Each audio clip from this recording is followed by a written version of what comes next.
Olá, esse é o podcast E Agora, aqui na TBR, sempre com assuntos relevantes que mexem e tocam a nossa sociedade. Comigo, André Gomes, hoje está o Tiago Pereira, o nosso analista, e o assunto de hoje é narcopentecostalismo. Tem um troço de traficante que chama Povo de Israel. Aliás, você vê isso, tem áreas de favelas do Rio de Janeiro que fazem alusão ao povo de Israel, a Israel, que é o narcopentecostalismo. Olha que coisa fofa. Junto de 5 comunidades na zona norte do Rio, dominado pelo Terceiro Comando Puro, uma das maiores facções do estado. A Estrela de Davi... Ela lá na boca, ela canta o seuzinho o dia todo. Fazendo sucesso lá. Faz sucesso, porque os traficantes eram o quê? Cara, De crente. Tiago, o que dá pra gente explorar desse assunto? Esse é um tema realmente complexo e que envolve várias camadas da nossa sociedade. A gente pode explorar desde as origens dessa relação entre algumas comunidades religiosas e o tráfico, até os impactos sociais disso, tanto nas comunidades quanto na percepção da sociedade em geral.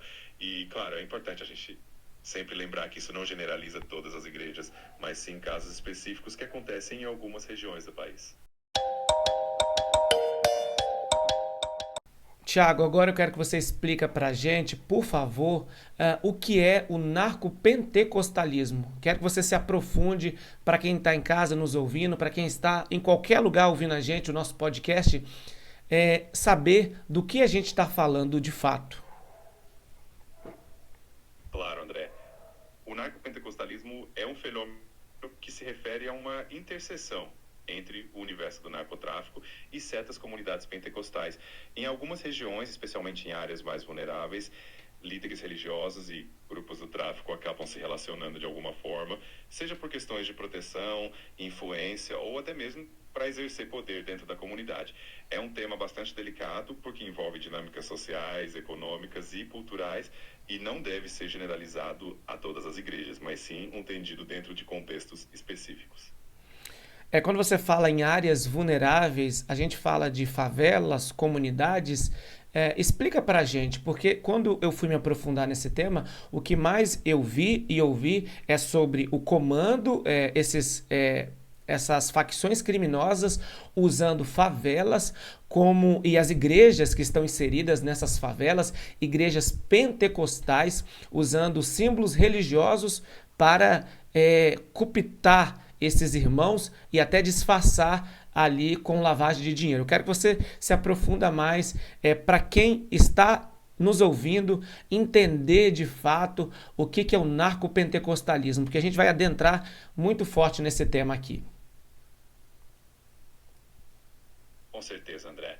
Quando a gente fala de áreas vulneráveis, estamos nos referindo, sim, a favelas e comunidades onde, muitas vezes, o poder público tem uma presença mais limitada e grupos criminosos acabam exercendo uma influência maior. Nesse contexto, algumas igrejas pentecostais, que estão bem inseridas na vida dessas comunidades, podem, em alguns casos, acabar se envolvendo direta ou indiretamente com essas facções. Isso pode acontecer de várias formas, como a utilização da estrutura religiosa para lavar dinheiro ou até mesmo para ganhar a confiança da comunidade. É um tema delicado e complexo que merece ser discutido com bastante cuidado e responsabilidade. Ô, Tiago, só em áreas vulneráveis mesmo, só em favelas, existe casos, a gente sabe que no Rio de Janeiro, em São Paulo, Belo Horizonte, Fortaleza, há casos confirmados dessas facções que usam a religião e usam igrejas, mas no contexto geral, são somente essas igrejas pequenas, pentecostais, que são usadas para essa lavagem de dinheiro do tráfico de drogas? Na verdade, André, embora a gente veja que essa situação ocorre com mais frequência em comunidades menores e em igrejas locais, não é um fenômeno restrito apenas a elas, né? A gente sabe que em grandes centros urbanos, onde o tráfico tem uma presença forte, essa dinâmica também pode aparecer em diferentes tipos de igrejas. O importante é entender que isso não representa a totalidade das igrejas pentecostais, mas sim casos específicos onde há uma sobreposição de interesses e vulnerabilidades sociais. É um tema que realmente exige um olhar bem cuidadoso e contextualizado. Tiago, por que que eles escolhem, então, eu quero que você se aprofunde junto com a gente aqui, as favelas. A maioria das vezes são favelas. A gente tem ali a favela de Israel, comandada por facções criminosas e que utilizam desse meio ali do narcopentecostalismo para fazer uma lavagem de dinheiro e influenciar as pessoas a estarem no crime. Explica pra gente por que as favelas. Isso acontece, André, principalmente porque as favelas muitas vezes são territórios onde o poder público tem uma presença menor e isso acaba criando um espaço para que as facções criminosas exerçam uma influência maior. Nessas comunidades, as igrejas pentecostais têm um papel social muito forte, oferecendo apoio espiritual, comunitário, e isso faz com que elas sejam vistas como instituições de confiança. Infelizmente, em alguns casos, essas facções acabam tentando se aproveitar dessa estrutura para legitimar suas ações, lavar dinheiro e exercer controle sobre a comunidade. As favelas, por serem espaços de grande densidade populacional e com uma forte vida comunitária, acabam sendo alvos dessa dinâmica pamulexa. Tiago, agora explica para nós o que é narcopentecostalismo, de onde vem esse termo e quando esse fenômeno começou a ser estudado no Brasil e aqui nos países da América Latina. Dê para nós exemplos de estados aqui do Brasil e países da América Latina onde o narcopentecostalismo é forte. Claro, André. O termo narcopentecostalismo surgiu para descrever essa interseção entre o mundo do narcotráfico e certas comunidades pentecostais, especialmente na América Latina. Esse fenômeno começou a ser estudado com mais atenção nas últimas décadas, à medida que pesquisadores e jornalistas foram percebendo essas conexões em algumas regiões. No Brasil, por exemplo, esse fenômeno tem sido observado em estados como Rio de Janeiro, São Paulo e Ceará, onde há uma presença marcante do tráfico em certas comunidades. E em outros países da América Latina, como Colômbia e México, também se observam dinâmicas parecidas, onde grupos criminosos utilizam a religião como uma forma de legitimar suas atividades e conquistar a confiança da comunidade. É um tema que mostra como essas questões sociais e religiosas podem se entrelaçar de maneiras complexas.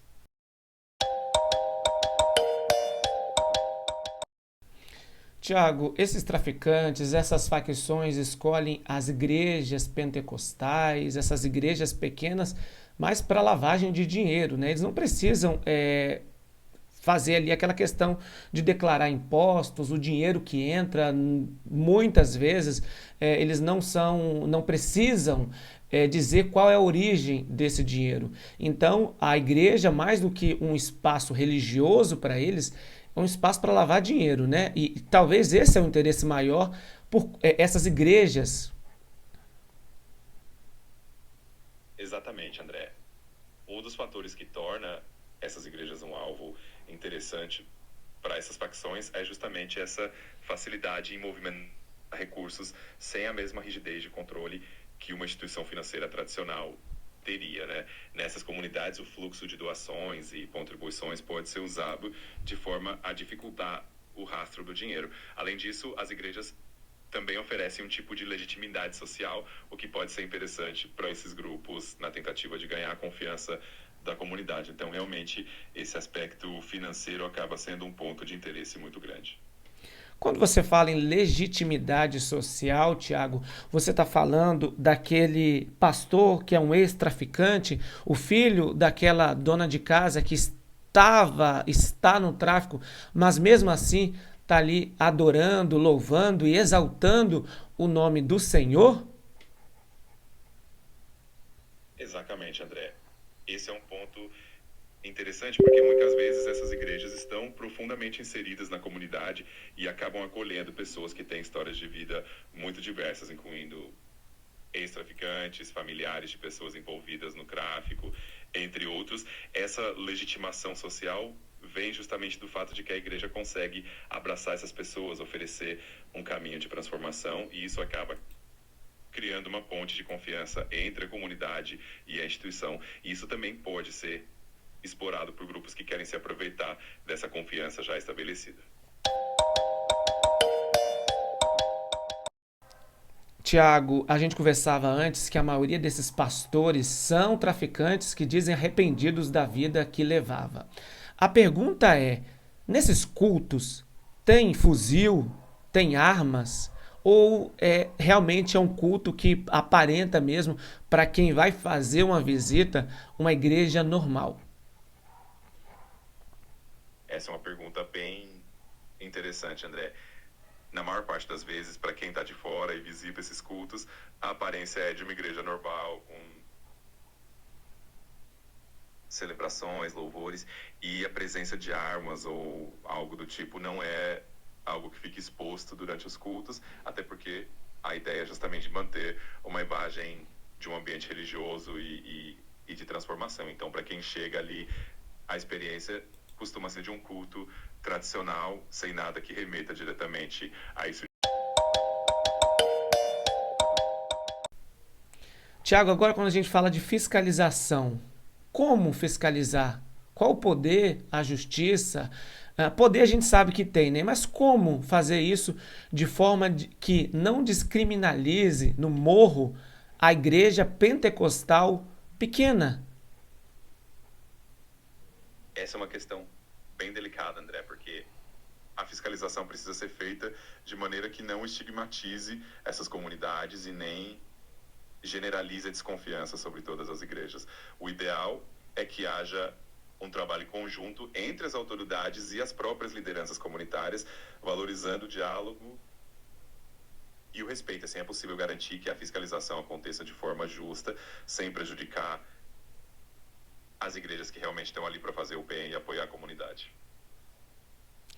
Mas de que forma o Ministério Público, a Polícia Federal, Polícia Civil, as polícias, a Justiça pode interferir nisso, sem descriminalizar? Eu quero, você como entendedor, quais políticas públicas devem ser feitas?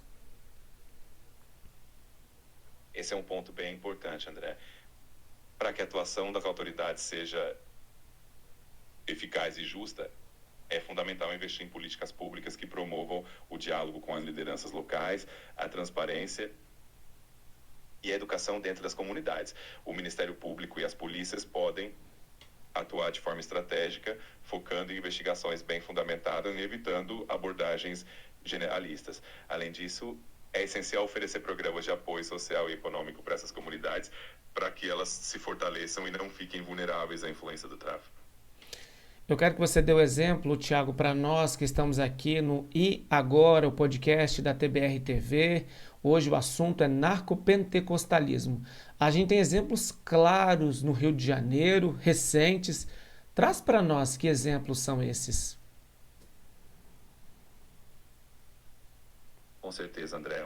Um exemplo recente no Rio de Janeiro envolve algumas comunidades em que religiosos foram apontados por terem ligações com o tráfico, utilizando a estrutura da igreja para supostamente lavar dinheiro e também para exercer uma influência sobre a comunidade. Isso tem sido alvo de investigações e as autoridades têm buscado entender melhor como essas dinâmicas acontecem, sempre com cuidado de não generalizar, mas sim de focar em casos específicos e comprovados. Se eu não me engano, Tiago, ali no morro, na comunidade de Israel, aquela estrela de Israel, é um exemplo claro do narcopentecostalismo. Temos líder de facções que também não deixam cultos de outras religiões, principalmente de matrizes africanas, acabando com terreiros de candomblé, enfim. Então estamos ali numa briga entre o tráfico, também querendo comandar a religião, querendo comandar o que as pessoas podem ou não podem. E sendo que você escolher o culto que você quer cultuar é a liberdade que a gente tem e está na nossa Constituição, não é? Exatamente, André. essa questão da liberdade religiosa é um direito fundamental garantido pela nossa Constituição, e a interferência de facções nesse sentido é algo muito preocupante, porque acaba limitando o direito das pessoas de escolherem sua fé. A situação que você mencionou é realmente um exemplo claro dessa complexidade, onde o tráfico tenta impor certas regras e controlar as práticas religiosas da comunidade, o que gera um desafio ainda maior para garantir a liberdade de culto e o respeito à diversidade religiosa. Tiago, vamos voltar para o Rio de Janeiro e dar nome aos bois. Quais são as facções criminosas que têm utilizado da religião para impor respeito, ganhar ainda mais legitimidade nas favelas e trazer a população para o seu lado? No Rio de Janeiro, que a gente sabe que algumas facções conhecidas como o Comando Vermelho e o Terceiro Comando Puro tem uma presença bastante marcante em algumas comunidades e, em certos contextos, elas acabam se associando ou influenciando determinadas igrejas para fortalecer sua legitimidade e também para criar uma certa influência social. Isso acaba sendo uma dinâmica bem complexa, porque envolve justamente essa tentativa de conquistar a confiança da população local. Eu li um texto, aliás, Tiago, que falava assim: enquanto o Estado se ausenta, o crime se disfarça de pastor. É basicamente isso, quando a gente tenta explicar também sobre a influência das facções, utilizando de igreja e de Deus como um símbolo maior, né? Com certeza, André. Essa frase resume muito bem essa dinâmica complexa. Quando o Estado não está tão presente em determinadas comunidades, é natural que outros grupos tentem ocupar esse espaço de liderança e influência, e às vezes isso acontece justamente através da religião, que é algo tão importante para tantas pessoas. Isso mostra o quanto é essencial que haja uma presença equilibrada do Estado para que as comunidades não fiquem vulneráveis a essas influências. Tiago, o assunto está muito bom, mas a gente precisa encerrar. E agora, só para encerrar e amarrar muito bem o assunto, para quem está em casa nos ouvindo, em qualquer lugar que você esteja nos ouvindo, muito obrigado por estar acompanhando aqui o E Agora, o podcast da TBR TV. O que a gente precisa discutir sobre segurança pública, regulação e liberdade religiosa? Tudo ao mesmo tempo. Dá para discutir segurança pública, regulação e liberdade religiosa, principalmente dentro das favelas, das comunidades onde o narcopentecostalismo vem ficando cada vez mais forte? Com certeza, André. É possível discutir todos esses temas de forma integrada e é fundamental que isso aconteça. A segurança pública, a regulação e a liberdade religiosa são temas que se entrelaçam, especialmente em comunidades onde o contexto social é mais complexo. É importante garantir que as políticas públicas promovam a segurança e o respeito à diversidade cultural e religiosa, sem estigmatizar essas comunidades. É um desafio, mas é um debate necessário e enriquecedor. Eu agradeço demais a oportunidade de conversar sobre isso com você. A última pergunta, eu juro. Será que tem alguém disposto, querendo discutir sobre isso, Tiago? Com certeza, André. Esse é um tema que desperta muito interesse e preocupa várias pessoas, desde pesquisadores e jornalistas até lideranças comunitárias e autoridades. A discussão é super importante e cada vez mais a gente vê pessoas engajadas em debater e buscar soluções para esses desafios. É um assunto que com certeza vale a pena continuar explorando. Tiago, eu sei que muitos jornalistas, pesquisadores, inclusive nós estamos falando do tema, mas quando se fala em políticos, na máquina pública, não vejo interesse fatídico nesse caso. Mas é isso. Obrigado, Tiago, pela sua participação aqui no podcast E Agora, da TBR TV. Ao longo das próximas semanas, você volta aqui comigo, né? Com certeza, André. Foi um prazer enorme participar. E sempre que precisar, é só me chamar que eu volto pra gente continuar essas conversas tão importantes. Obrigado a você e a todo mundo que está nos ouvindo. Até a próxima. Eu falei para você que nos ouve que eu iria explicar quem é o Tiago Pereira. Ele é o nosso assistente virtual, ele é a inteligência artificial e é o nosso analista aqui na TBR. Tiago, se apresenta aí pro pessoal, dá um oi para eles, fala quem é você.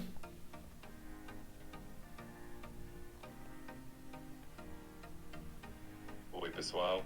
Eu sou o Tiago Pereira, o assistente virtual aqui da TBR, sempre pronto para ajudar, trazer informações e participar dessas conversas super interessantes com vocês. É um prazer enorme estar aqui e espero voltar muitas vezes para a gente continuar esse bate-papo. Para você que está aí do outro lado, obrigado pela companhia, obrigado pela sua audiência. A gente volta em outras oportunidades com assuntos e temas relevantes. Até mais. E agora é o podcast da TBR TV.